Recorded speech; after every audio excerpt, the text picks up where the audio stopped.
Okay, good evening, everyone. I think we're ready to go ahead and get started. I just want to welcome you to the My Horse University and Extension Horse Quest live webcast on finding your dream job and the U.S. horse industry. We apologize for the little technical problem that we had last week, but hopefully we're in the clear this week, and thanks for coming back. Our presenters this evening are Dr. Kathy Anderson and Dr. Christine Skelly.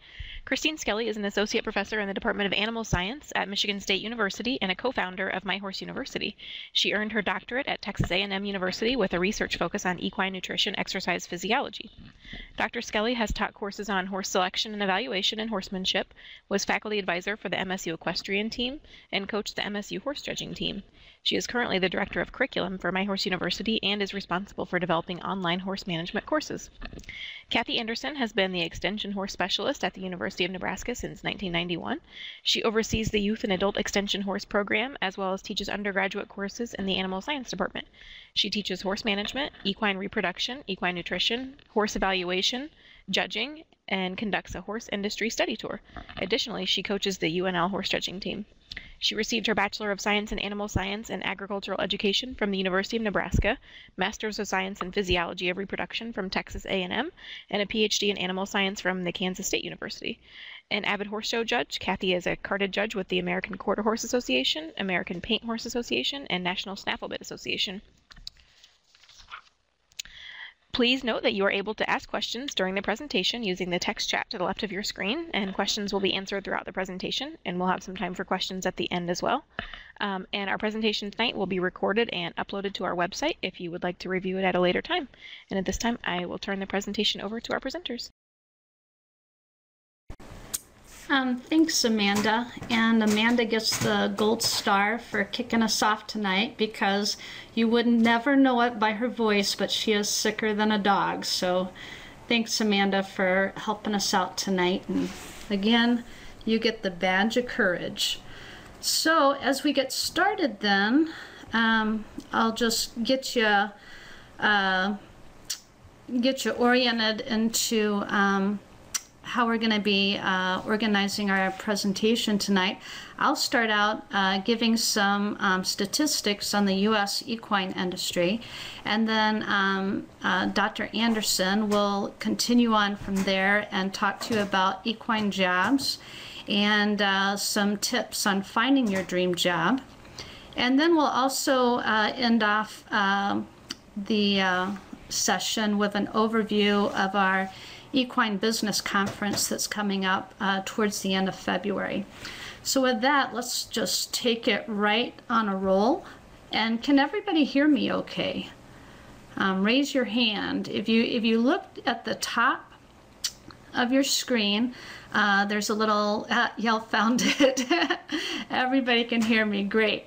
Okay, so when we look at the United States horse industry, as you would think, there is a horse in every state, but 45 states have at least 20,000 horses in each state. And you can see from this pie chart that the industry is divided up. Most of the people involved in the horse industry in the United States are in it for recreational purposes. So when you're trying to think about careers oriented in the horse industry, you want to keep that in mind. And then showing comes next with about 30% of industry participation. Racing is only 10%, but it's the big money earner in the industry compared to its size. And then we have a whole host of other activities where horses are used, like logging, in rodeo sports, on the ranches. So there's a lot of other ways we utilize horses in the United States. Most of the information that we're going to be discussing in this portion of the presentation is from the American Horse Council. And you can go to their website and you can look up the 2005 Economic Survey, and you'll have access to all the data and statistics that we're discussing tonight. The nice thing about this information is you can use this to strengthen any small business grant applications, or even as you're working with your banks for small loans. This type of information can be extremely helpful, because a lot of times we need to convince people that our industry is an important part of agriculture and is viable from a business standpoint. So moving right along, if we look at the participation in the United States horse industry, 4.6 million of people are in some way, in some form and fashion, involved with horses. This includes 2 million horse owners. And we can break that down into some different aspects, but basically about 2,040 people are into the breeding aspect of the horse industry, and that can be anywhere from the backyard horse breeder that I know gets a bad rap, but there's a lot of backyard breeders with some really nice mares that are doing a good job and producing 1 or 2 quality foals a year. So we don't want to be too harsh on that aspect of the breeding industry, all the way up to some of our major breeding farms and stallion stations that are standing stallions for just incredible amounts of money for stud fees. Then we have about 500,000 people that are competing in our industry, and a little over 1 million that are just involved in other aspects. And again, that's probably a big portion of that is gonna include the recreational aspect of the horse industry. But what the take-home message here is, if you're sitting in a room of 100 people, or let's say 120 people, there's a good chance that 2 out of those 120 people are involved with horses in some form and fashion. They may not own a horse, they may not work in the horse industry, but maybe they're taking riding lessons, maybe they're going to the racetrack, but in some form or fashion they're involved in the horse industry, and that's pretty good. It reminds me of when I travel to Ireland. It seems like everybody knows something about horses in that country. But it's part of our heritage that's not too far out there. If we look at the gross domestic product of the United States, the U.S. horse industry directly produces goods and services of $38.8 billion annually. But beyond that, the U.S. horse industry has a total impact of $101.5 billion on the U.S. GDP. Now, this is a really important factor, because when you're working in communities to try to establish that your industry or your business is viable, it's important that they realize that there's a big spin-off from the horse industry that includes truck sales, trailer sales, farm equipment, hay that your dairy farmers are producing. So there's a big spin-off in the way that the horse industry provides an economic impact into the U.S. Overall economic picture. When we look at employment, the industry employs over 700,000 people directly. It equates to about 450,000 full-time equivalent jobs, because you got to realize a lot of people working in the horse industry are also seasonal employees or part-time employees. A lot of people are in the industry and maybe they're teaching some riding lessons on the side, but they have another business as well that is incorporated into their annual income. We have 119,000 service providers in the industry. These would include people that are giving riding lessons, trainers. It would also include your farriers, your veterinarians. And then we have over 2 million family members and volunteers that participate within equine businesses. How many of y'all, let's see, I need to figure out how to clear my hands.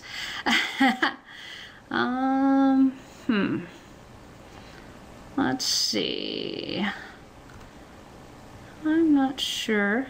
Anyway, how many of y'all are actively working in the horse industry right now? Raise your hand.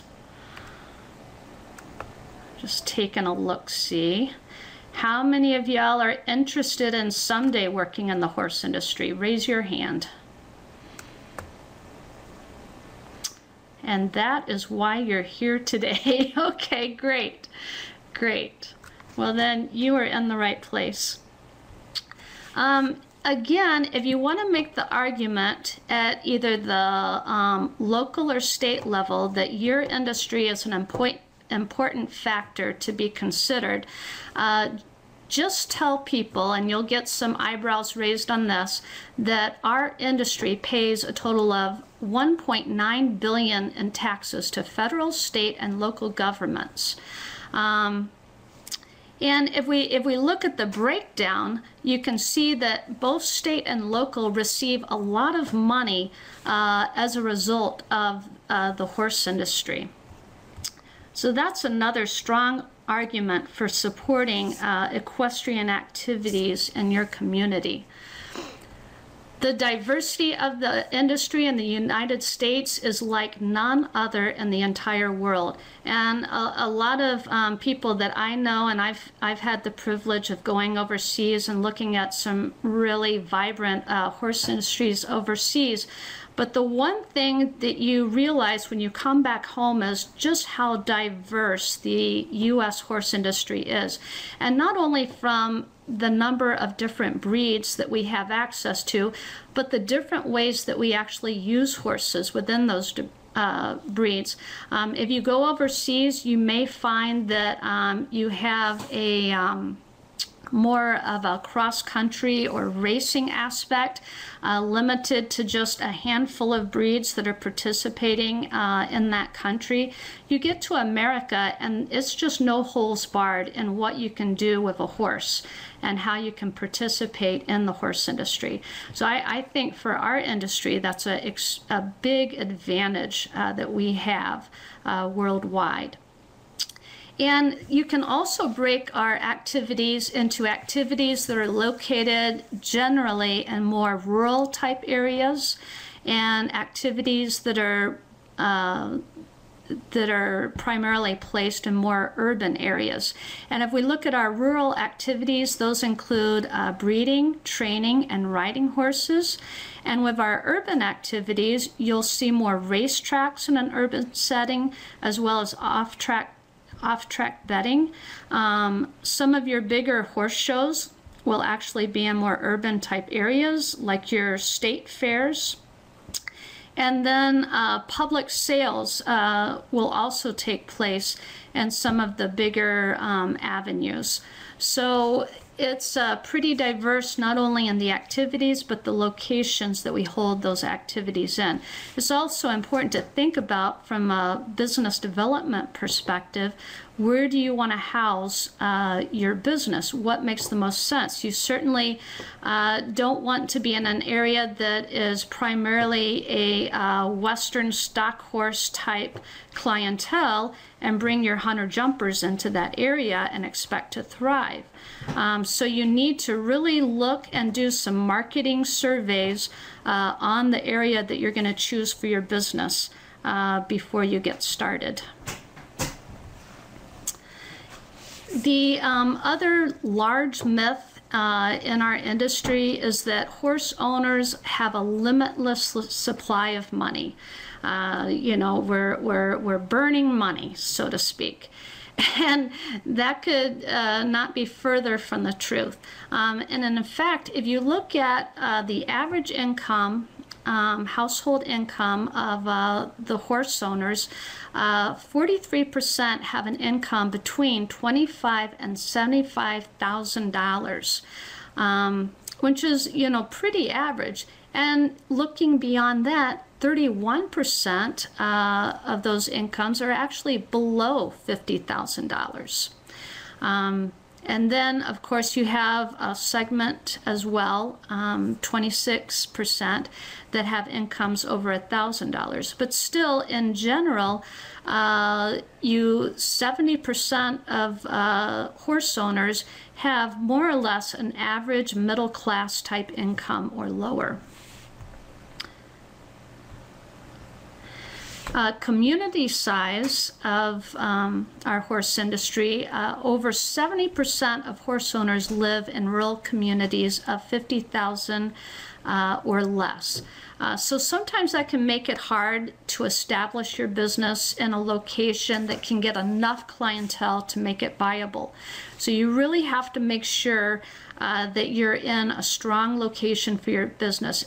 There's pockets of Texas, that's where I'm from, where you will find clusters of huge ranches that are extremely popular, and they actually build off of each other. So they've established this horse community and this reputation. If somebody's looking for a really high-end stock horse, they may go to a certain town because they know that there's 3 or 4 ranches in that vicinity that are going to have the types of horses that they like. And the same can be said for parts of the East Coast if you're looking for a high-class hunter jumper or event horse. So you want to make sure that you put your business in a place where you're going to draw the right clientele. And with that, Kathy, I think that we can move forward with the rest of our presentation, and I'll be glad to answer questions in the chat box as we go along.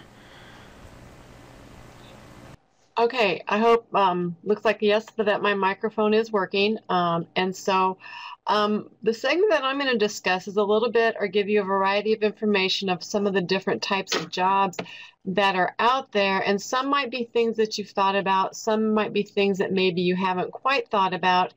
You know, and sometimes some of what we might do, 100% of what you do could be in the horse industry with the type of thing that it is, maybe that maybe not 100% of your position or whatever you might be doing is actually involved in horses.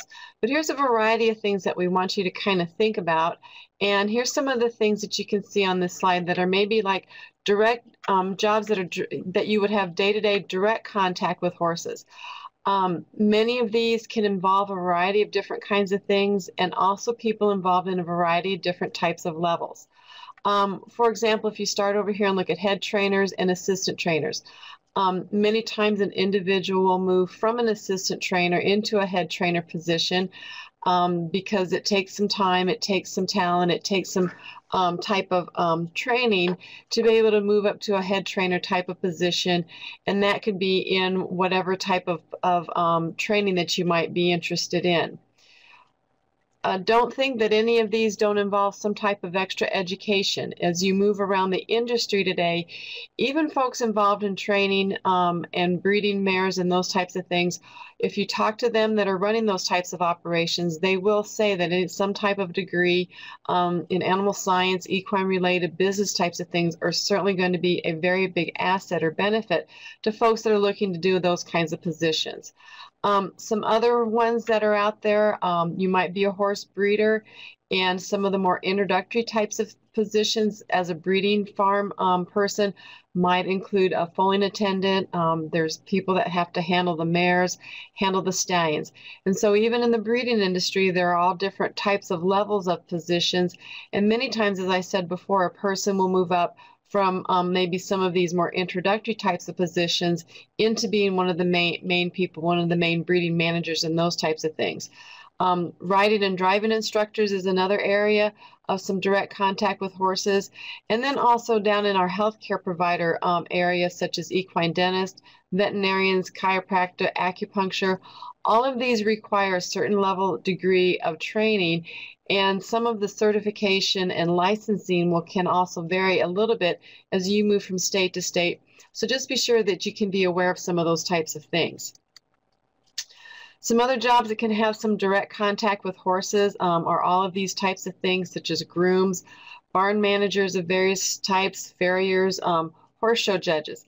Again, some of these might be your total position. Some of these might be something that you do part-time with some other things, such as being a horse show judge. Many folks that are horse show judges will also have different types of positions, such as what I have, being in a university position. You might be a trainer, you might be a groom, and then in addition, judge horses and judge horse shows. And so there's a variety of different types of opportunities out there. If you look at some of the different kinds of things involving sales, we can split this both into direct sales and also indirect sales. You can look on the one side over here with direct sales and things such as being in the advertising industry, which is really a very big area, is an opportunity. Agritourism is something that is really growing, and we'll go into some of these a little bit more. Potential with apparel types of things. We'll talk a little bit more about opportunities within associations and things with education, feed industry, and pharmaceuticals on down from there. If you think of indirect sales types of things, these are things such as involved with betting, potentially entertainment, insurance, loans, real estate, all those types of things are areas that you might be involved in. The entertainment side of things is an interesting one that you can get somewhat creative and think fairly broad and don't limit yourself. As I already mentioned, the area agritourism is one that is really growing and expanding.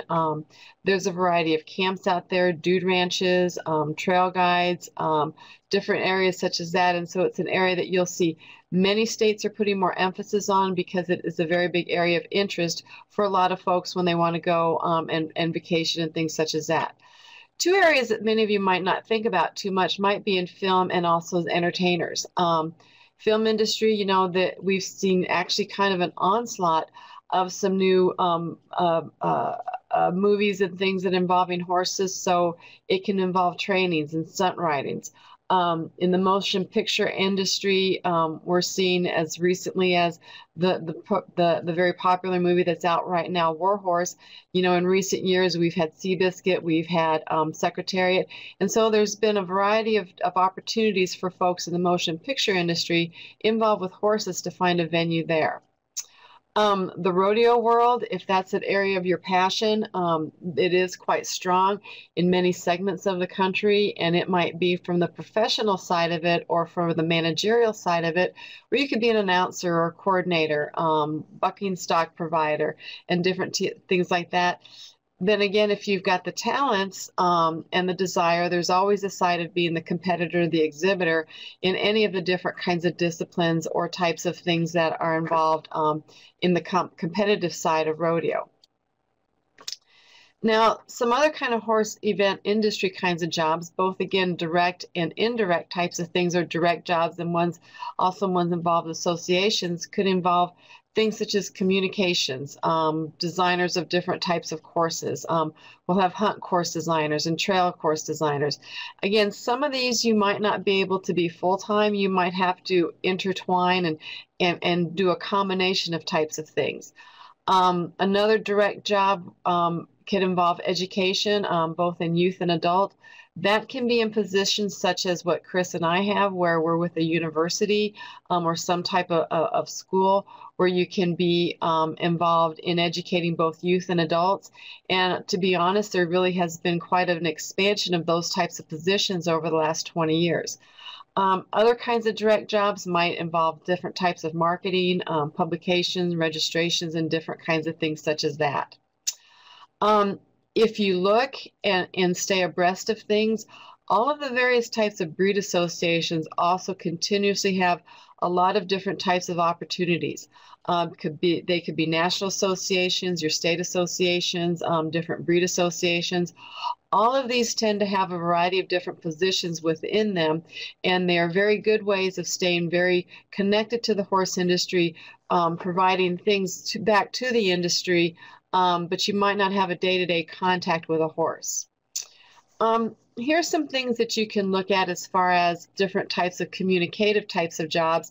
And in today's world of such things as things being so electronic and virtual and that, I think a lot of these types of things are very open to a lot of folks.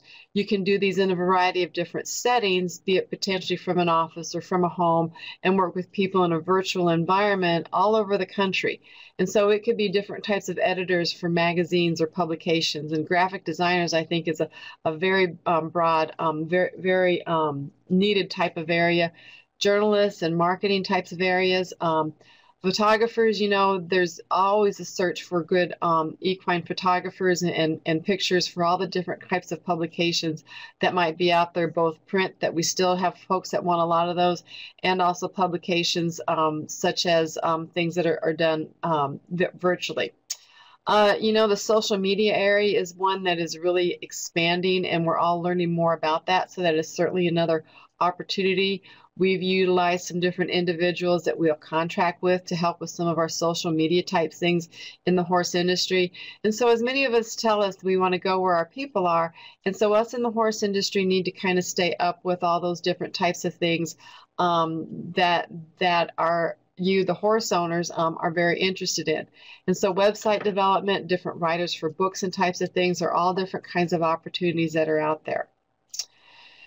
The area of research and education also is another one for folks to think about. And the educators, it can be very broad. It can be at all different kinds of level of backgrounds, from riding instructors and clinicians. People with different kinds of educational background could be involved in extension, and that can be both at the state level and within the county level. So there's a variety of opportunities within extension. The instructors and the professors, as I already mentioned, these can be both at four-year institutions, such as my school here at Nebraska or Iowa State, or one of our four-year institutions. Also, there's a variety of horse programs and opportunities to teach in the horse area at many of our community colleges, and all of those will require a variety of different types of degrees. And so it's important to kind of search and understand what are the needs for some of those type of positions that a person might be interested in. Therapeutic riding instructors is another area that really has expanded, and there's a variety of opportunities in there. And then the area of online education. As you see here, what you're experiencing tonight is a webinar, and that's a type of online education. Us with both that work with our HorseQuest group and different things in our institutions are doing more and more types of courses online. And so there's a variety of opportunities within there. Some of the things on the research side of it, many of these will require a variety of different kinds of degrees. And again, they can be things that are 100% in the horse area. They could also be potential where you do some in the equine area, some in various other areas. But you can look over there through that potential area of things of equine research, such as nutrition, genetics, reproduction, different things with developing pharmaceuticals. Someone has to work on the statistics. And so those are all different kinds of things that a person might think about. I know the statistician here in our department at Nebraska, she does a variety of things, but whenever I get her to come over and work on some of our horse things, she really enjoys it because that's an area of her passion. And so you might have to do a combination of things and hopefully get an opportunity to do some things in your primary area of interest. Additional types of things, here's a broad list of arrays. Accountants, attorneys, you might understand and realize that in certain areas of the country, you can do some of these 100% horses. Some might have to be virtual or done online. In some pockets, you might have to branch out and do a variety of different kinds of things. It has on here equine flight attendant. That might be something that some of you don't even think about. However, as we transport horses in the United States and internationally, they need experienced horse folks to be able to monitor those horses, travel with them, and do those types of things. Accountant kind of jobs, I just glanced over there and saw one of those things coming up. A good example of that could be the accountant that I use personally. He's a very big asset to my personal, to my husband and I's personal, because it's an accountant that is very in tune and understands the horse industry. And so they know the different accounting laws, excuse me, and tax things with that are related to your equine industry. So you might have a portion of your daily income or your annual income that's related to horses and some that's not.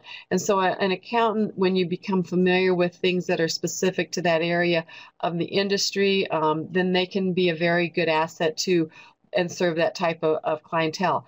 I know the one that we use, he serves a variety of different clientele, but a segment of his accounting business or accounting firm actually does deal with people involved in the horse industry. You can look on down there through a variety of different kinds of things as far as PR, developers of different kind of products, transportation and haulers. And so there really is just a variety of different kinds of things out there that you might look at.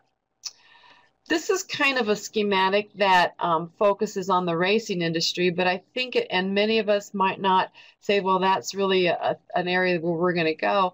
But I think you can use it to get a model of how so many types of things are really interspersed and intertwined. And this can really apply to the horse show world, to a breeding farm or whatever. But you can look and see how in this type of area that we've got the race courses, kind of the public thing, and the racing. And then within the race horses, we have people that come in as race goers. We have the horses, we have the jockeys, we have all the different kinds of things. Within the racing, we need the media sponsors, and that's also what's going to go involved with some of the entertainment types of things. Kind of where a lot of us might not necessarily really want to be is down there with the totes and the bookmakers and the betting side of it, but that's one spin-off that many people involved with the horse world can be involved in. Also within the racing industry, when you've got those horses that they're done racing, where do they go? And we've got them off to the breeding farms, okay, where we need the stallions and the mares. With that, we've got the stallion owners and the mare owners that are going to be producing those foals. And so then we have a segment of the industry that's very involved with the sales of fitting those young horses, getting them prepared for the sales. You've got the sale agencies, the bloodstock agents, and all those types of things. Then those young horses are going to move to the training stables, the training barns, to go off over and end up in the racing side of things. And so there's a lot of integration here of the different types of things that are involved. And this is a model for the racing industry careers, but I think you can follow a similar type of thing with the horse show world and a variety of different kinds of things like that, and think things that keep things looking at very broad. And so the next part of this presentation that I'm going to move into really deals with a little bit about making sure that you're fit for any type of position and trying to help you find or land that type of position that you're looking for. Because as you've seen, what I always tell a lot of my students is really keep all of your options open and keep things really, really very broad. And so when you're looking to find your fit, the first thing you really want to know is kind of know who you are and know what kind of skills that you have. Are you looking for a position, and be honest with what you have? Is training what you want to do? Is a veterinarian what you want to do? And look what kind of personal skills you actually have and where you think you can fit in a variety of different types of things. Look to the different potentials that are out there and what type of business development there might be. You might need to visit a variety of different types of people to kind of see where you're going to fit and how all of this is going to fit together. Professional skills, no matter what level that you might be involved at, to me are very, very important. Some people might think that just because that if they're a horse trainer, there's some areas that's not critical. But really, every type and level of professionalism to me is absolutely critical, and it will take and elevate your clientele or your profession to a different level. Then also start looking at different kinds of searching for different kind of jobs and positions in what area that it might be that you're really interested in. Looking to how you can expand your resume is very, very important. If you're a current student, if you're a person that's looking to do something different, I've had a variety of folks that have been in different areas and say, well, I've been out there and doing blah, blah, blah, blah, blah, and now I really want to change and go into the horse industry. And so do some kinds of things as you're setting yourself up to really make it look like you're very, very qualified for what you might want to do. So if you're able to explore different types of internships, that's a very excellent way that you can become more experienced in any particular area that you might want it to potentially work in. It might not be exactly where you might want to be. However, any kinds of experiences that you might get in that particular area or in the horse area in general is really going to benefit you. I'll use myself again as another good example because, for example, I took a position straight out of college where I was basically working at a horse farm, doing training horses, breeding mares, and doing all those different types of things. My family wasn't very happy with me because they didn't see the relevance of the position I was in at that time with the future, with the type of future that it might hold.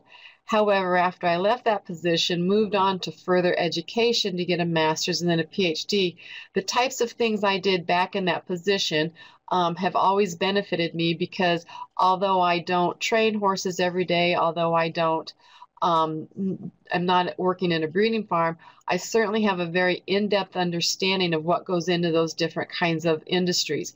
And so those types of things as you move through life can really come and benefit you. The different types of associations that you make with individuals also is very, very important. When you have an opportunity to meet with someone, rub shoulders, interact with different types of people at different levels, that is always going to be a benefit to you, and make sure that you always leave a very good impression. Volunteering, when you have an opportunity to gain that type of experience and be able to build your resume, is also another very excellent way that you can help your future potential. And so any kinds of those types of experiences you can say that you can do are only going to help you.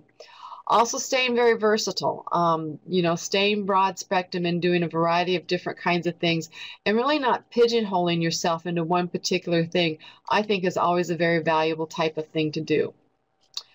So trying to think about where's your really fit. What are you going to do? Where are you going to be? So these are some things to kind of search and do a little self-searching and start asking yourself as you're trying to hunt. And it might be you're a college senior, you're getting out there in the workforce.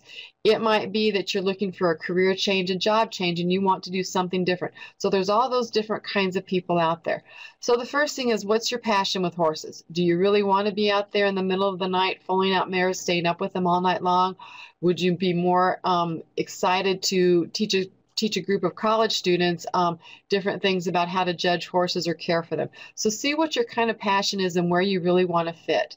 What are your favorite academic subjects? Growing up or going through college, my favorites actually fell on the reproductive side of things. The nutrition things was always a little bit by the wayside.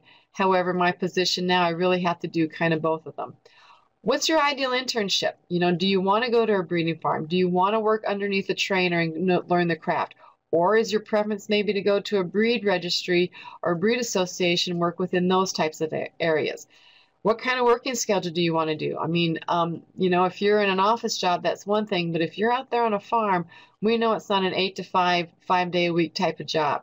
And so that's something that a person really has to do a lot of soul searching to see what are they really looking for, what do they really want to do. Strengths, where is your passion or where are the best things that you do yourself? Is it communicating with others? Is it out there on the back of a horse? Everyone's different, and you need to kind of think and soul search a little bit for those types of things to help find for you what is your ideal career. We all go through this, and many times as we go through life, our things will change. And I can remember as I was working on my PhD, which is really a research type of thing, I knew that a research position really was not for me. And sometimes we have to go through a variety of things to decide where our passion really is. And as I was moving through my PhD, I came to realize that really extension and teaching were what my ideal career would be. And I was extremely fortunate that a position came up that fit the types of things that I was the most interested in. Then as you look, go ahead and make sure that you do make a resume and make sure it fits the job description for whatever it is that you're applying for. Now you might think, well, I'm going to go be an assistant breeding manager, or I'm going to go train colts for a person. You might think, do I really need a resume? However, that levels your height of professionalism, and I honestly think that anytime you're doing any kind of position, it really is a good exercise to go through and have a resume, because it will increase your level of professionalism. But then again, it's really important that you make sure that it matches the job description. You can make just kind of a skeleton or an outline of a resume, and then you make sure that as you're applying for different positions that you do customize it for that particular position. Make sure that the job skills that are listed, that they are covered in your resume, and be very, very honest. Another thing that I'll mention about resumes, and I know we probably have some upper level college students or folks that are looking for different things. I know when you kind of go to resume class or whatever, they'll say, well, keep them to one page. I don't think that really gives a person very good types of justice. Many times your resume needs to be longer than that to go ahead, and so you can show the types of experiences you really had. If you have an opportunity on that resume to show that you've already been doing the position, then that's really going to be a plus. And so if you can still be honest, but really expand on what you've done and give some good detail to show that you really do fit that position, I think will certainly give you a heads up and a foot up to go ahead and be a little bit ahead when you're looking for those types of positions. If you have an interview, make sure you do some research. Make sure you know whoever it is, be it a trainer, be it a teaching position, be whatever it is, that you've done some homework, that you really know a little bit about whom you're interviewing for. So, the lingo, the type of industry you're involved in, those types of things are very important. Be prepared. Make sure you know where you're going, who you're interviewing with, and so you can show them that you're prepared. And that also reflects to many positions or many folks hiring how you're going to reflect on your job, because they know that you come in, you're interested, you're prepared, and looking that you're that type of individual.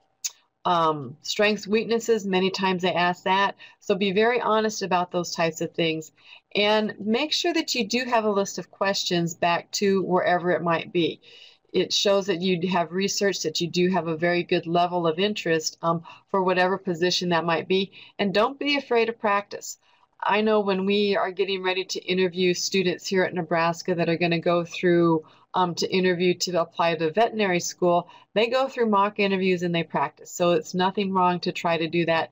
You can't guess what they're going to ask you, but it sure gets the wheels turning and gets you thinking about different types of things.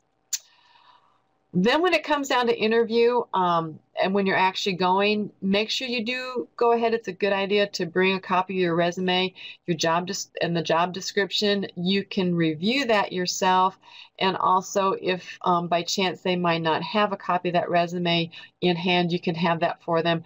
And that's just another good sign of being prepared and being very professional. If you have a business card, again, that's a plus on your side of it. Keeps that name, your contact information readily for them. If you can arrive early, for certain, do not be late. Okay, early is always better, and you never want to be late. So plan ahead when you're making travel plans and those types of things. Remember, the old saying is you never get a second chance to make a first impression, and that's very, very critical, very important. And so do a strong introduction, stick your hand out there and say, hi, I'm so-and-so, give that handshake. Make sure you're dressed appropriately for whatever the position might be, okay? To me, a little overdressed is there's never a problem, but if I was going to go interview with a horse trainer to ride horses, I don't think I'm going to wear a dress, but I'm going to be dressed very professionally for whatever that position might be. Then also the follow-up is very good. A follow-up thank you letter for their time and those types of things, again, is very much appreciative, and you'd be amazed how few people really think about doing that type of thing. We've gone through a variety of different things for you, and you might want to think and look about some of this a little bit further. So here are some resources that we use to put this presentation together, and you can go back and review some of these types of things. Much of the information Christine gave early about the different things with the industry came from the American Horse Council survey. We also used information both from Pennsylvania State University and Colorado State, and the links for those are on there, so you can go and look at those to get a little bit more background information about careers in the industry if you would like.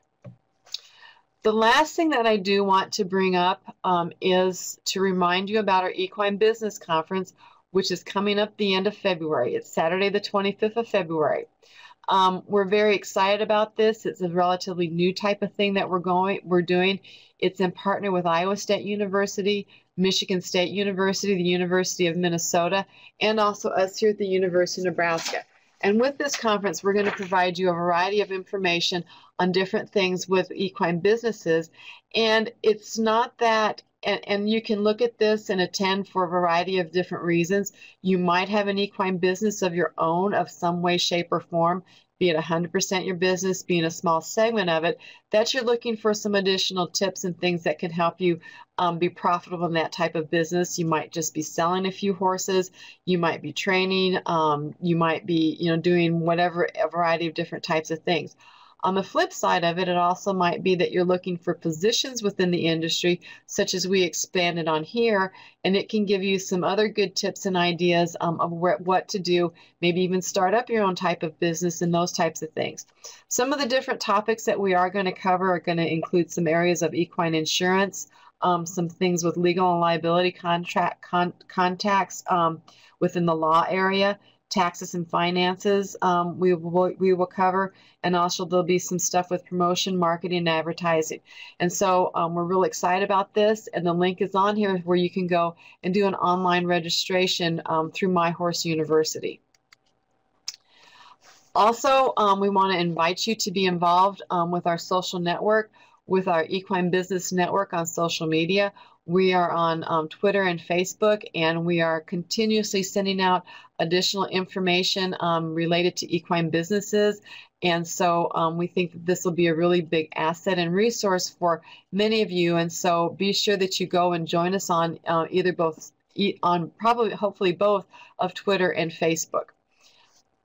And I think, Chris, do you want to share in a little bit about some of your upcoming webcasts?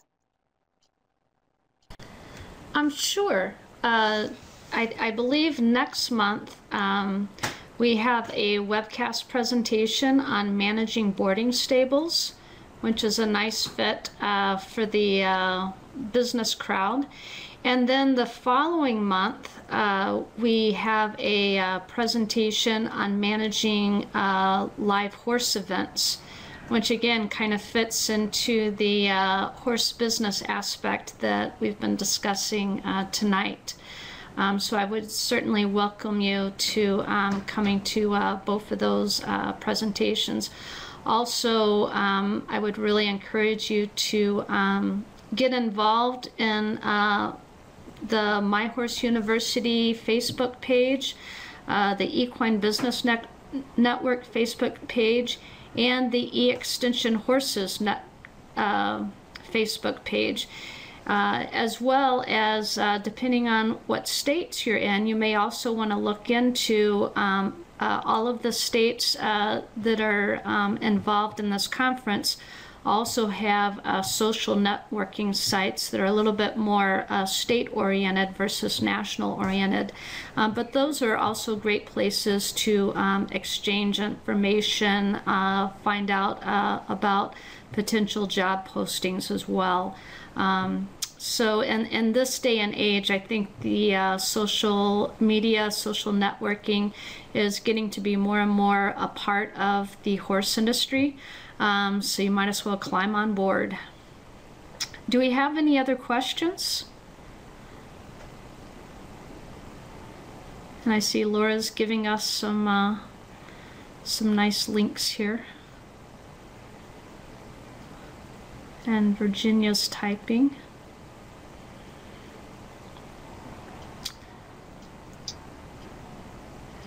And Virginia, does anyone know where to find more info about motion picture consulting? And that, Kathy, would you have any input there? You know, that That I really don't know, and that's a very good question. There, you might have some different, it's one of those things that I've become a Google queen. And so sometimes, you know, you can look in some of those types of areas. That's a really good question because I'm not really sure. I've learned from some different individuals just in conversations about some potential opportunities, or say a family, like for example a family here in Nebraska that's been involved in some of those types of things. So I can't really tell you, you know, real specific about a place to go to. And hippotherapy, actually, what we'll do is we're going to take these questions that you're posing to us, and we're going to answer them on our Equine Business Network, because for hippotherapy, we have some really good resources to look at, to see what courses might be offered in that general area. As well as we can also look into the entertainment business a little bit stronger on those sites. So if you can't or don't want to be a member on Facebook, then email me your questions as well, and we'll try to send you back an answer here in the next week or so.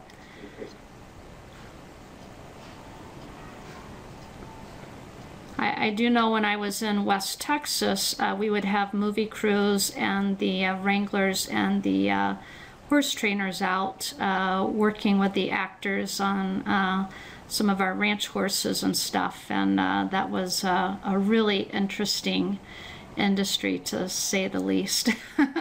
Lots of characters, both in the movies and off the movies. And yes, Susan will also try to address your IRT question as well. Yes, we're getting lots of questions, lots of things running over there into the chat. And we'll be going through this chat box afterwards in the next several days, and doing a little bit of research and making some of our contacts that we have to try to get your questions answered. So feel free to hit us.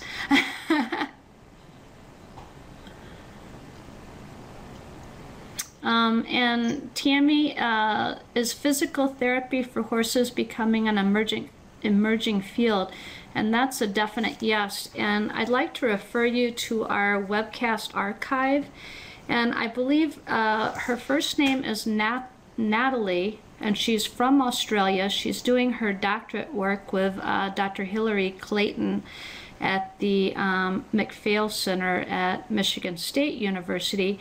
But that is exactly what her career is in physical therapy for horses. But she gave a really terrific webcast on helping horses recover from injuries and how to prevent lameness in horses. So you may want to review that webcast, but that is definitely a great field to be in. And she is also listed on our expert page, and I'm sure that if you wanted to contact her through her email, that she could answer questions on physical therapy and the training that she has had and is currently undergoing to become stronger in that field.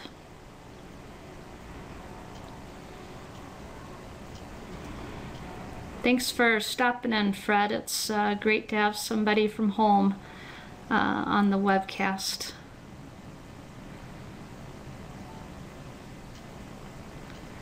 Okay, Robin, like My Horse University, as well as Equine Business Network.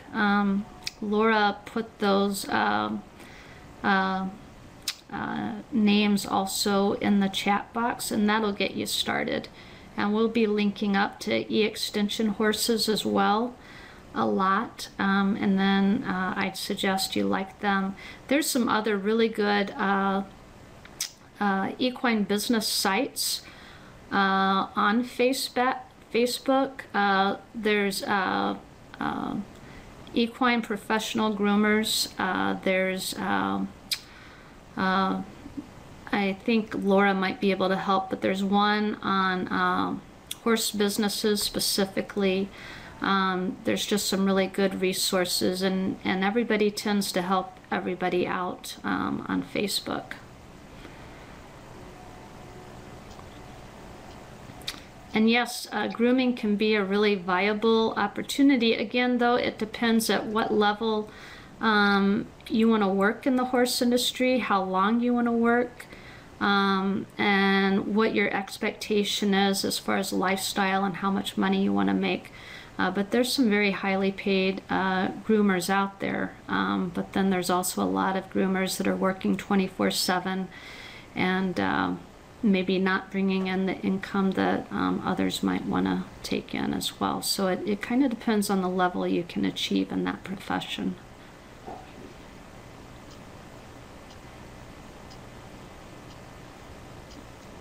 So do we see any more questions? They're kind of slowed down just a little bit. And again, like as Chris said, they'll go back through those and address them a little bit more on some of the things with on Facebook. So we appreciate all you guys' time coming on and listening. And remember, it will be archived. And so if you want to share it with others or re-watch it, see some of those links in that, it will be up on My Horse University for you to review later or send others to review it. And we hope to see some of you enroll and attend the business conference that we're going to have the end of February. It's going to be a pretty unique kind of setting, and we're real excited about it. Tell your friends. Laura, excuse me, if you're still on, I think Christine is referring to your job when you were a racehorse groom. I've also had friends that have been professional groomers, and they did get to travel quite a bit. One was a professional groomer for a lady that was trying out for the Olympic riding team, and you know, they were hobnobbing with some of the big-time trainers in that field and traveling quite a bit to events.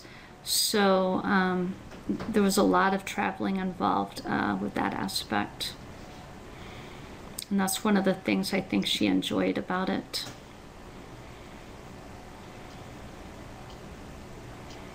And Beth, good luck with your finding a career in the horse industry. A lot of people are looking at the horse industry for second careers, and it's actually working out quite well for them.